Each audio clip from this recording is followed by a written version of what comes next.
Friends, मैं हूं सुनील कुमार। आज का जो हमारा टॉपिक है वो है grams law of diffusion, state of matter, chapter number 2। ये chapter number 2 state of matter, उसमें जो टॉपिक आता है ग्राम्स लॉ ऑफ डिफ्यूजन, क्योंकि हम गैसेस की कुछ स्टडी कर रहे हैं, कुछ गैसेस की लॉज की हम स्टडी करेंगे, जैसे ग्राम्स लॉ ऑफ डिफ्यूजन और इफ्यूजन। डिफ्यूजन और इफ्यूजन क्या होता है, पहले हम ये दो टर्म्स देख लें। डिफ्यूजन क्या होता है? The intermixing of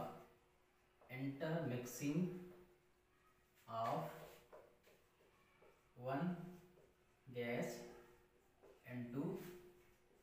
other gas or one liquid into other liquid। Diffusion क्या होती है? The intermixing of one gas into other gas और one liquid into other liquid. Diffusion उसको कहते हैं जब एक गैस दूसरी गैस से इंटरमिक्स होती है या डिफ्यूज होती है, तो उसको हम क्या बोलते हैं? डिफ्यूजन बोलते हैं। या वन लिक्विड एक अदर लिक्विड में मिक्स होता है तो हम उसको क्या बोलते हैं? डिफ्यूजन बोलते हैं। जैसे लाइटर गैसेस हैव, एक पॉइंट है, lighter gases with low densities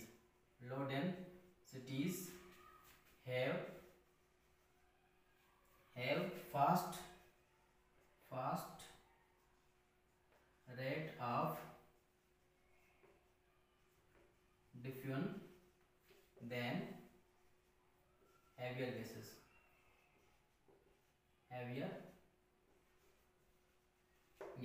जो लाइटर गैसेस होती हैं, जिसके पास लो डेंसिटी होती है, उसके पास क्या होता है? Fast rate of diffusion. जैसे एग्जांपल देख लो, helium is greater than neon is greater than argon greater than krypton. उसके बाद हम देखते हैं कि इफ्यूजन क्या होता है। इफ्यूजन क्या होता है, इसको मैं थोड़ा रिमूव कर लूं।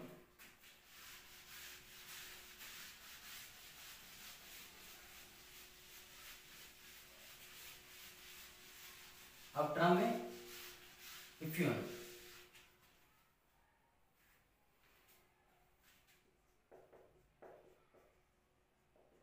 इफ्यूजन क्या होता है? The escaping of gas molecules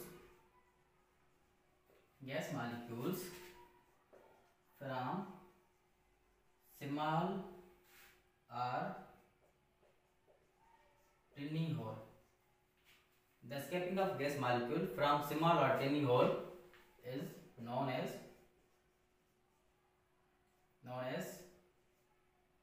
effusion.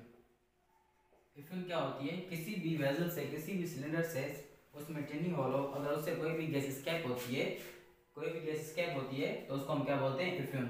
The escaping of gas molecule from small hole और टिनी होल, उसको हम क्या बोलते हैं? इफ्यूजन बोलते हैं। अब इस गैस की हम स्टेटमेंट देखेंगे तो ये लॉ क्या कहता है। आपने ये टर्म क्लियर कर दिए कि डिफ्यूजन क्या होता है, कि इफ्यूजन क्या होता है। उसके बाद हम इसकी देखेंगे स्टेटमेंट, इस लॉ की स्टेटमेंट देखेंगे। This law states that at constant temperature and pressure, the rate of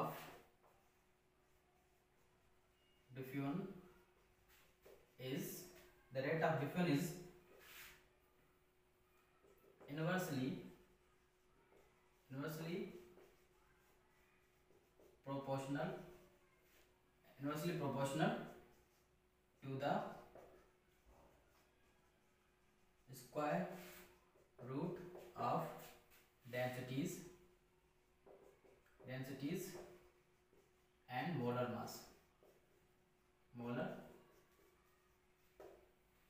grams law of diffusion की स्टेटमेंट क्या कहती है? The law state that at constant temperature pressure the rate of diffusion is inversely proportional to the square root of densities and molar mass। अगर आपके पास कोई भी gas है, उसके आप डेंसिटी को स्क्वायर रूट में करते हैं या उसके मोलर मास को आपको रेट ऑफ डिफ्यूजन मिल जाएगा at constant temperature and pressure. Mathematically हम इसको कैसे देखते हैं,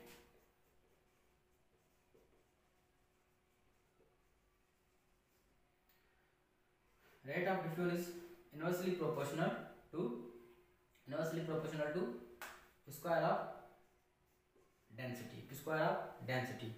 जब इसकी हम प्रोपोर्शनलिटी हटाएंगे तो के आ जाएगा कांस्टेंट ओवर डेंसिटी, तो ये डिवाइड में यहाँ मल्टीप्लाई करेगा into under radical D is equal to K is equal to R2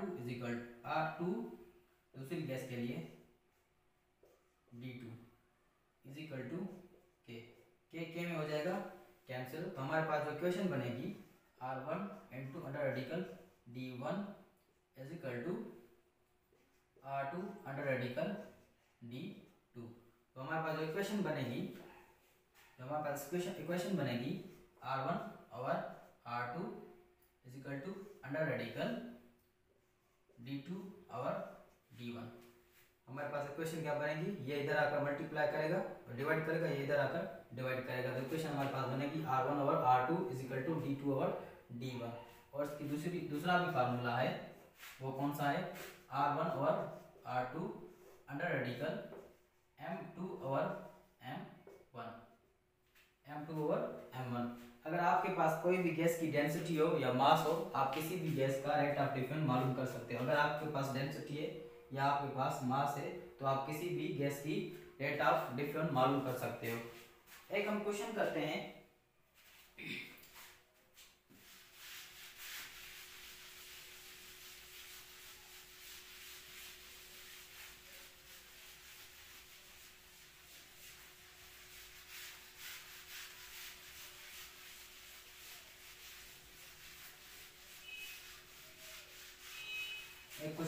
हम देखते हैं कैसे रेट ऑफ डिफ्यूजन हम मालूम करते हैं अगर आपके पास कोई भी मास हो या डेंसिटी हो। हमारे पास ये क्या है, R1 R2 R3 ना D1 D2 M1 M2।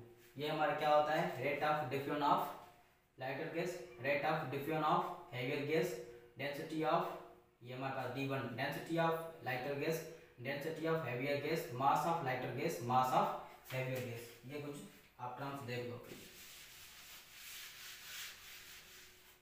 अब देखेंगे question, compare the rate of diffusion of SO2 and SF6। हमारे पास दो गैसेस है SO2 SF6, इसका हमने रेट ऑफ डिफ्यूजन मालूम करना है। तो हमारे पास गैस वन कौन सी है, R1 का रेट ऑफ डिफ्यूजन मालूम करना है तो SO2, और R2 हमारे पास क्या है, R2 रेट ऑफ डिफ्यूजन किसका मालूम करना है SF6। और उसके बाद हम देखेंगे इसका मास क्या है, मास वन हमारे पास SO2 का जो मास बनता है वो बनता है आई थिंक 64 और M2 SF6 का मास 156। हमारे पास ये डेटा है, हमारे पास फार्मूला क्या है, 1 2 is equal to under radical M2 और M1। अगर आपके पास मासेस मिले हुए हैं तो आप किसी भी गैस का रेट ऑफ डिफ्यूजन मालूम कर सकते हैं। तो R1 हमारे पास क्या है, SO2 और SF6 is equal to under radical M2 हमारे पास कितना है 146 ओवर 64 इज इक्वल टू, हमारे पास जो रिजल्ट आएगा 1.5। तो इसका मतलब क्या हुआ, the rate of diffusion of